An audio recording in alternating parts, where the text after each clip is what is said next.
दिव्यांग बालकांना संरक्षण मिळावं आणि ते सुद्धा सक्षम व्हावेत या उद्देशानं प्रजापती ब्रह्मकुमारी ईश्वर विश्वविद्यालय नाशिक रोड या संस्थेच्या मार्गदर्शकांनी विकास मंदिर शाळेस भेट दिली। ब्रह्मकुमारी आणि कुमार यांनी महाराष्ट्र दिव्यांग समानता संरक्षण आणि सबलीकरण मोहिमेची सुरुवात केली।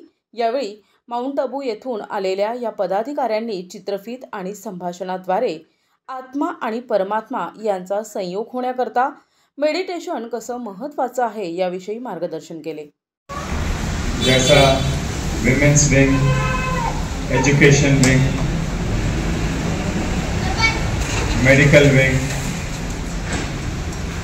उसी तरह दिव्यांग सेवा जन का एक विंग है जिसके अंतर्गत हम आपके स्कूल में आए हैं। ब्रह्म कुमारीज के जो सेंटर्स है 100 से 140 देशों में, उससे भी ज़्यादा देशों में फैला है और हम राज योगा मेडिटेशन प्रैक्टिस करते हैं और करवाते हैं। प्रेरणा बोलिए, उनसे हमें पता चला है, उन्होंने डायरेक्शन दिया कि जितने दिव्यांग हैं उनको भी, तब से लेके अब तक हम 15 राज्यों में ये सेवाएं दे चुके हैं, उसमें महाराष्ट्र भी इंक्लूड है। आज से नासिक जिला में ये कार्यक्रम शुरू हुआ है। तो शुरुआत में आपको हमारा जो मुहिम है उस पोस्टर की तरफ ले जाना चाहता हूँ। हमारा पहला शब्द है महाराष्ट्र दिव्यांग समानता। चिंतन व ध्यानधारणा ही काळाची गरज आहे, त्यामुळे मनशांती मिळते। गोदावरी दिदी यांनी मुलांना मेडिटेशनची प्रात्यक्षिकं करून दाखविली। यावेळी विद्यार्थ्यांचे विविध गट तयार करून स्पर्धा घेण्यात आल्या।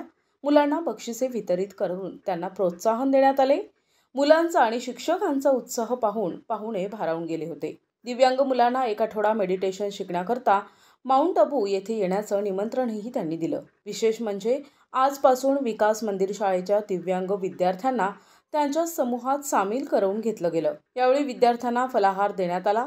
संस्थेच्या सचिव सुहासिनी घोडके यांनी पाहुण्यांचं स्वागत केलं, तर भारती आहिरे यांनी मूकबधिर मुलांना सांकेतिक भाषेतून पाहुण्यांचं मनोगत समजावून सांगितले।